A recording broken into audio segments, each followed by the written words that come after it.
Good morning and welcome to our live You Are My Boro, the day after deadline day, the day after what turned into being a busy deadline day for Boro, a busy day of ins and outs. We'll run through them all this morning. Myself, Dom Short and Scott Wilson, and we'll recap the transfer window as a whole. We're live again on YouTube and the comments were great yesterday. The interaction was great when we did one. So anything you want us to discuss over the next half an hour or so, just shout up in the comments. We'll obviously run them across the bottom and have a chat about that. Apologies, because I know initially we did say that we'd do a vid last night, but it all got manic, didn't it, Scott? I mean, obviously we covered Newcastle a bit, didn't it? Covered Newcastle and Sunderland as well, and there was deals still getting done confirmed at 10:30, 11 o'clock last night. There's a Boro one still to come this morning, which we can tell you about, isn't there? Yeah. Well, let's start with that one then. Let's start with that. So Dan Barlaser, not confirmed yet. The expectation is that he's going to complete or have his loan move to Hibs confirmed this morning. Yes. Yeah. So Boro, we know Law McCabe went out. We know Alan Browne came in. We'll talk about them in a bit. But the last bit, if you like, of the central midfield jigsaw was that Boro were looking at getting Dan Barlaser out pretty much all the way through yesterday. Various options, various talks. At various points, it looked like things were potentially going to happen. It didn't happen. The English window closed, but by that stage, Boro were already in talks with Hibs. Scottish window was open until 11 p.m. So that enabled Boro, gave them that little bit of last time, if you like, to try and get that Barlaser deal done. Our understanding is that it is done. It hasn't been confirmed yet, but it sounds like it's done. It's going to be a season-long loan deal, but I think significantly, that season-long loan deal takes Barlaser through the last year of his Boro contract. So unless there is an unexpected turn of events, unless something, really out of the ordinary happens, I think we can probably pretty confidently say that Dan Barlaser has kicked his last ball for Boro. A player who never really settled in, never really felt like he was the right fit, first under Carrick and now obviously under Rob Edwards. He hasn't had a lot of opportunities, to be fair to him. He's never been first choice, has he? He's only ever been in the team because other players have been unavailable, injury, suspension, whatever. But I think on the flip side of that, when he has had his chances, he hasn't really taken them. He's never really grabbed it by the scruff of the neck and said, make me Boro's number one central midfielder. We obviously know Aidan Morris and Hayden Hackney are going to be Boro's first choice central midfield for the rest of the season. Like I say, we now know that Alan Browne is going to be a big part of that mix as well. And even with McCabe going out, I think the view within Boro was, we feel like it's probably run its course with Barlaser. And so he'll head up to Easter Road, sing a bit of Sunshine on Leith and see how it goes up there. Boro are well stocked in there, aren't they? Because Alan Browne came in yesterday. We'll talk about Browne just now. Kante obviously signed in the summer. Nipan, who can play in midfield as well. Riley McGree can play in midfield if needed. I don't expect to see him there, but if needed. Barlaser, he's been on the bench for all 5 League and Cup games, hasn't played a single minute so far, so he wouldn't have featured. Alan Browne then, I mean, we saw a lot of Alan Browne last season covering Sunderland. Really like the look of that signing. So 30-year-old, Republic of Ireland international, bags of experience, played 300 games, more than 300 league games for Preston, was captain at Preston. And I remember last year when he signed for Sunderland, we were talking about that being quite a major signing at Sunderland because it was a change in their model, wasn't it? Sunderland had signed young players with a deemed to have big sell on and best years ahead of them. A lot of them signed from maybe untapped markets. And the year before that they'd been caught out with that, I think. They acknowledged last year that they need more experience. Browne played 22 games for them in their promotion-winning season, and he would have played a lot more. I mean, he broke his leg in November and missed 17 games. Came back, played a prominent role. Bags of experience, leader, but also a really, really good player. I think that's an upgrade on Barlaser. I think it's a really good signing. Yeah, I think it's an upgrade on Barlaser. What I like about Browne is that, for me, he's an old-fashioned midfielder who can do a bit of everything. He'll do the dirty side. I'm not, how many times we said a Johnny Howson replacement. He's not that.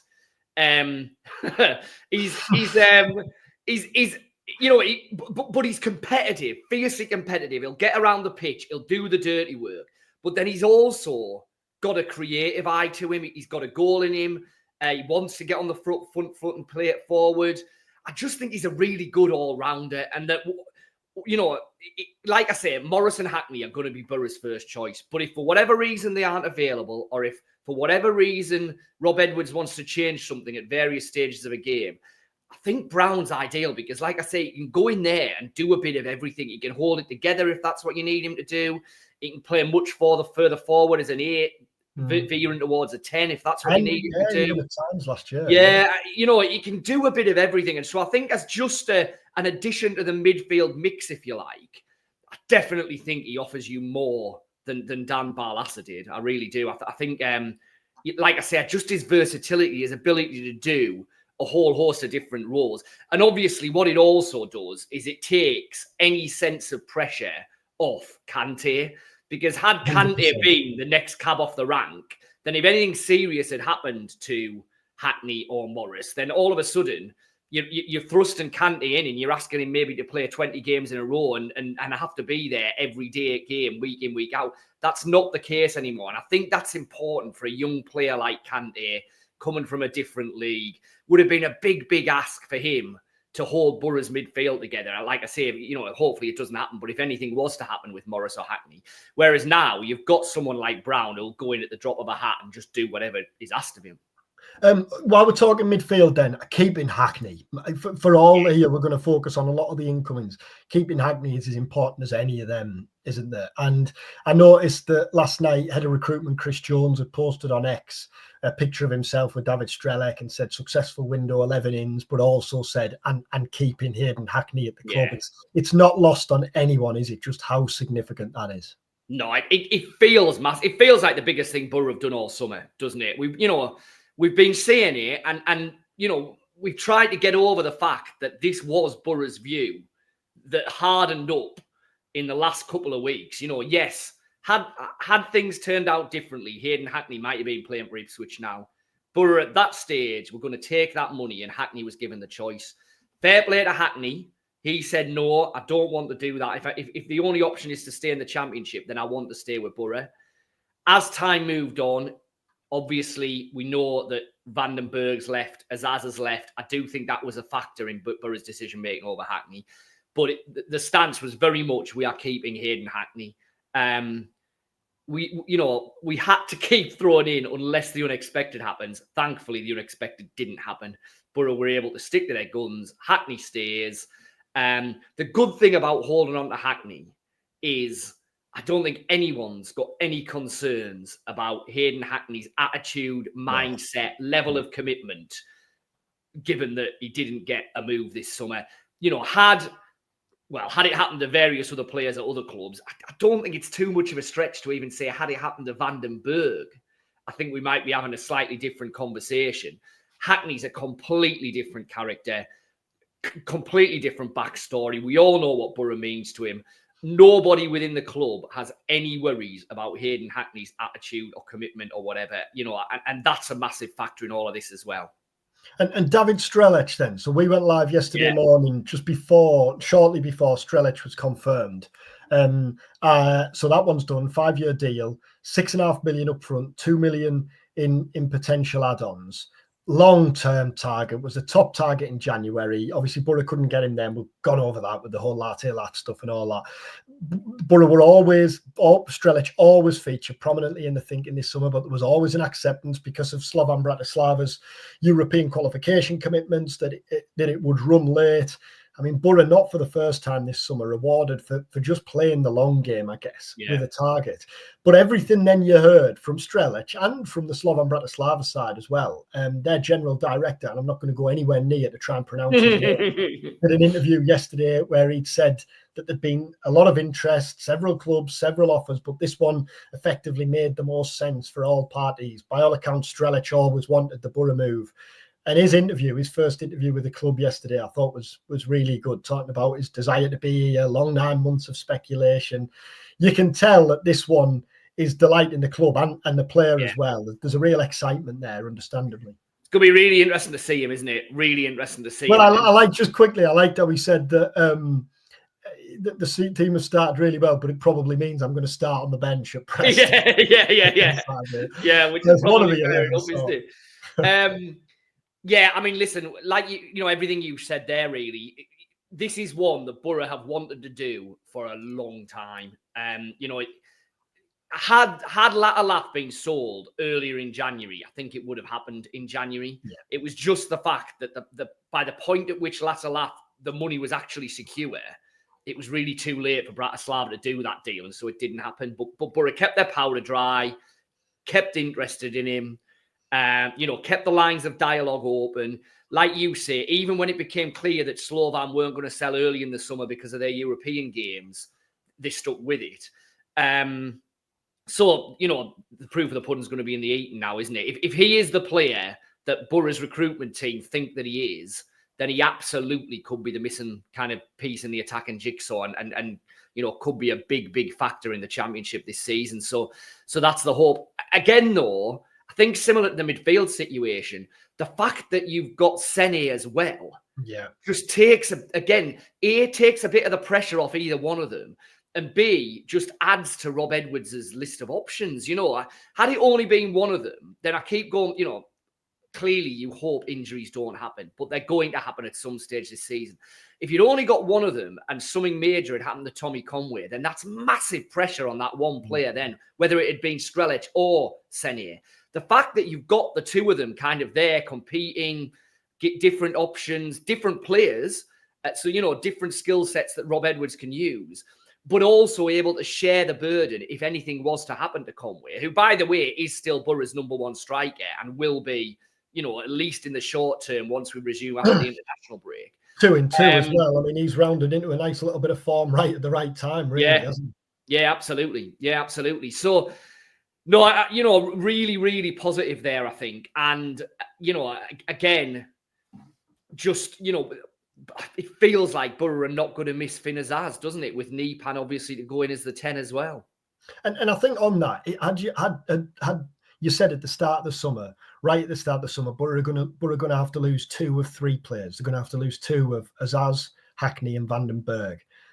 I think the vast majority would have said keep Hackney and reluctantly accept that they have to move on. And I think the thing is, how many times have we talked about this over the last couple of years? It's knowing when to sell as well, isn't it? You've got to know when to sell. And Finn Azaz made a huge profit in 18 months. Rav Vandenberg, a huge profit. Josh Coburn went this summer for £5 million, which has effectively funded the David Strelec deal or the bulk of it. It's well, you know, and then on the pitch. Sorry, go on. No, I was just going to say the worry at the start of the summer was that the money was, you know, where's the money gone, wasn't it? That was the narrative at the start of the summer. You know, is this the point at which Steve Gibson and decides that actually the well's run dry, the money's coming out of the club, where's the money gone? Well, what Boro's sales has enabled them to do is reinvest to a level that should give them every chance of being competitive, really competitive at the top end of the championship, but also meant that the owner's personal kind of level of propping up the club, if you like, in the next set of accounts shouldn't have to be at the level that it has been up to this point. And I don't think anyone ultimately can argue against that.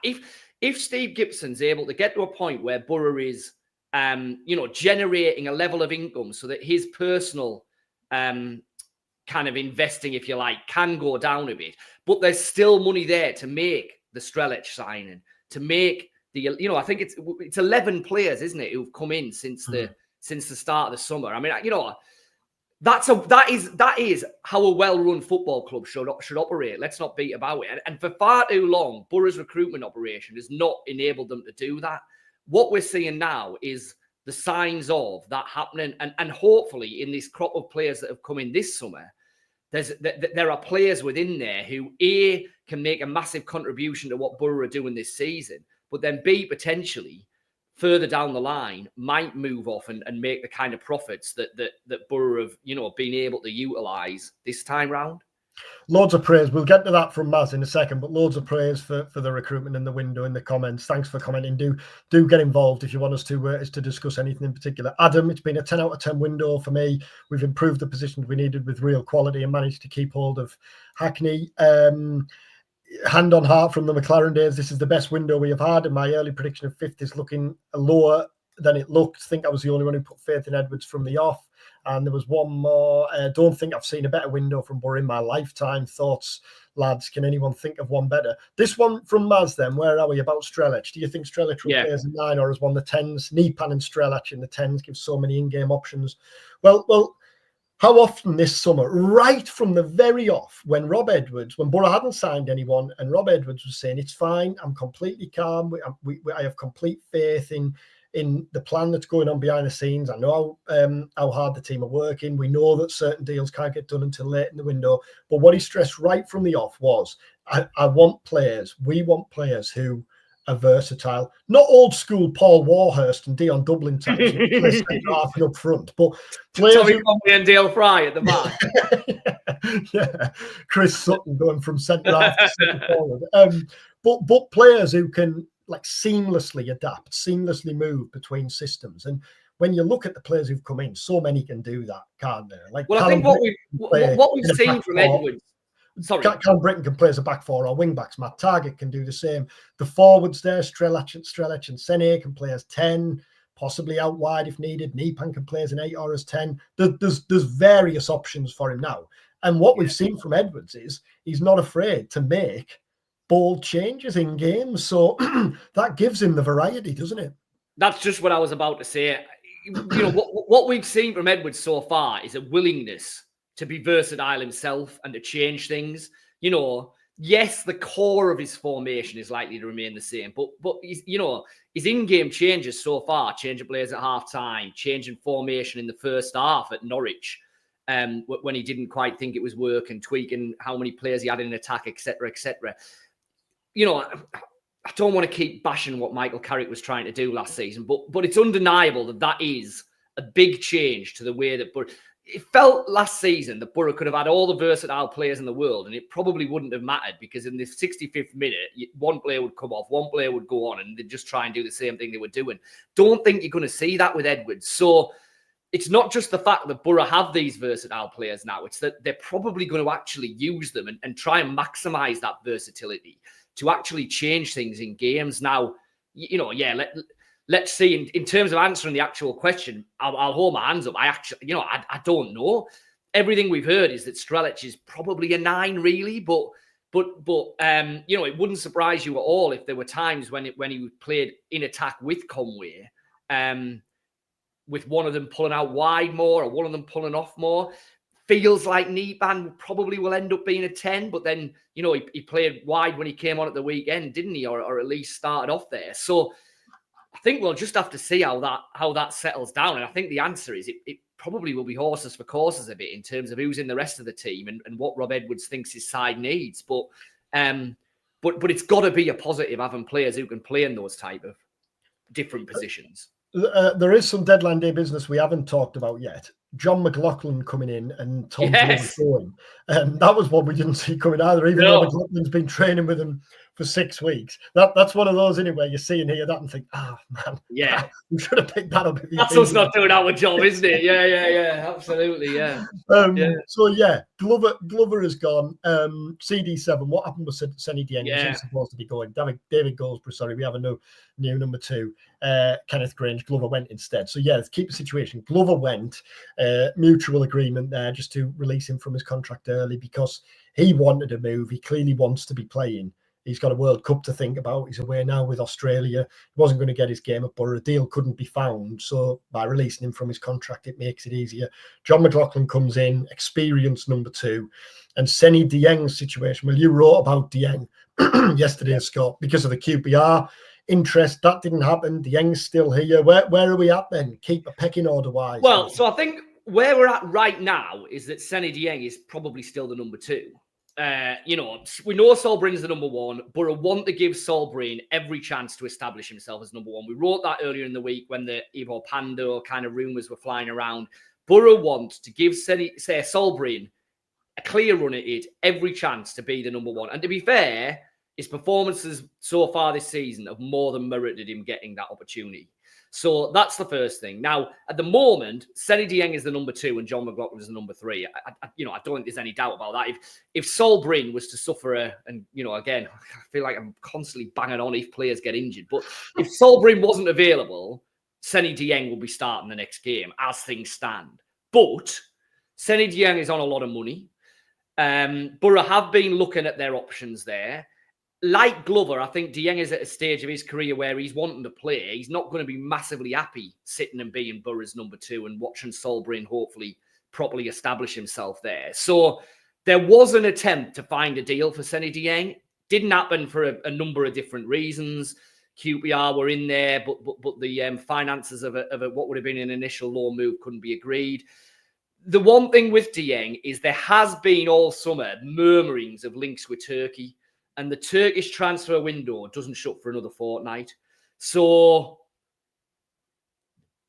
would Boro be willing to get rid of Dieng now and have McLaughlin as a number 2? Possibly. You'd need to bring someone else in, wouldn't Possibly. You'd need another keeper through the door, just for numbers and for training and everything. Would that happen? It's possible. It wouldn't surprise me if Boro were continuing to have those conversations. But as we sit here right here and now, then Dieng's the number 2. McLaughlin is a really solid number 3, will be a big part of the training group. And, it is there if needed to be called upon. This is a good point. Bit wary of cover for Britain. I suppose Silvera could play that side. Yeah. He's on Browne option. Didn't he do a job there for Sunderland? He did. He played there at the end of last year when Trey Hume got suspended, didn't he? Hume got suspended after he got sent off at Bristol City, yeah. And he played there in a couple of the games at the end of the season when Labris was basically resting his full team. Browne could absolutely do that. And as Scott said earlier, Browne did play in a number of different midfield roles. There was times last season when Labris named, in fact, as early as a pre-season game I watched, when Labris named his midfield 3, and straight away you thought Browne is going to sit as the 6 at the base of that midfield, and he actually ended up playing as a 10. He even played, and it's not his position, he's not going to play there, but he even played in a couple of times on the left side of the attack, so there's real versatility there. He is one of those, definitely, and yes, he could slot in at right wing back if needed. Yeah, absolutely. Yeah, I hadn't thought of that. We touched on it earlier, but Law McCabe going to Plymouth on loan yesterday. Yeah. That makes sense, doesn't it? We know Boro have real high hopes for him, but for all the reasons we've just discussed there, game time was going to be hard to come by for him this season. He needs to be playing, doesn't he? He can't have another season of last year when he because really he's not, he's a young player, but he's not a kid. He's been around the first team now for a couple of years. Exactly. He's not taking his first steps out of the academy. He absolutely will benefit from a full season of playing regular competitive football. Yeah, it absolutely made the right sense, because like you say, had he been here, behind Browne in the pecking order, probably behind Kante in the pecking order as well, he would barely have kicked a ball at all. So that makes absolute sense. Right then, earlier on you mentioned about being competitive in this division. What do you think? What do you fancy? How do you see this season playing out for Boro now? Now we know we're 4 games in, Boro top, maximum points, only team in the EFL with maximum points. And we know now how the squad looks. At the impressive window, balanced, strong squad, all the praise that we've seen there in the comments. So what now is a realistic ambition for Boro this season? So when Rob Edwards first came in and was kind of understandably, and not dampened down expectations, but taking a realistic view of it, and when it looked like Boro were, you weren't sure what kind of squad they were going to get together, I was saying that really for the start of any season, Boro have to be targeting the playoffs. You have to start a season at Boro with everything, I just think you do. Now, so I guess what you're saying is, have the expectations been raised to a level where you say, right, Boro have to be targeting the top 2? Well, I don't think, because you say that, but there was plenty who weren't targeting the top, or who didn't think a top 6 push was achievable. And okay, and I do kind of understand that because of the doom and gloom that was around there. But I guess we sensed the optimism within the club that deals would be happening. Yeah. So whereas some fans were understandably worried, we always felt, players would be coming through the door. Now, I don't think at the minute you can sit there and say, well, Boro have to finish top 2. It's a hugely competitive league. For all that some of the big boys haven't started all that well, you look at the squad lists of Ipswich, Southampton, and we talk about how good Boro's squad now looks. Yeah, it does. But there's a lot of good teams still in this championship. So clearly the ambition would be to finish in the top 2. That would be absolutely brilliant. The season's not a failure if Boro don't finish in the top 2. No. If they finish outside of the top 6, then just like we were saying with Michael Carrick last year, I think serious questions would have to be asked. That's not to say that you would throw the baby out with the bathwater, but the way they've started, the squad that they've got, it is not unrealistic to say that Boro have to be targeting the top 6 and getting in amongst the playoffs. I think that's got to be the ambition. Yeah, because I think if you judge it now on the squad, so had you said at the start of the season, top 6 has to be like a month ago, top 6 has to be the ambition for Boro this season. You'd say, like you said, well, yeah, that should be the ambition for Boro every season, but there are gaping holes in the squad. You need cover at centre forward, you need cover at left wing back. Whereas now, all of those issues have been addressed. There's no area in the squad now where you're looking really and thinking that looks short. I mean, we're picking up on the most minor things there with right wing back cover and that sort of thing, the goalkeeper situation. But these are kind of rather extreme circumstances where you're going to be left short, aren't they? So now I think if you're judging it purely now on the situation now, Boro top of the league, maximum points, the momentum around the place and the feel around the place, which we talked about yesterday, which I do think is important for all the reasons that we talked about yesterday and touched on Sunderland and how they just built on that momentum and belief that from the start of the season. And the squad now, I think the squad now looks as strong and as balanced as it has done for a number of years. And for all that, I agree with you there. When you look at Southampton and Leicester and Ipswich and their squads, they are packed with quality. I also think there's mitigating circumstances at all of those clubs where you look and think, well, actually, Ipswich have had a bad start. Are they able to react to going up and then coming back down in a new look squad? Leicester, what's going on off the pitch? Southampton will still a bit of an unknown quantity. Like Birmingham, Wrexham, Birmingham have started well, but are they going to last the pace?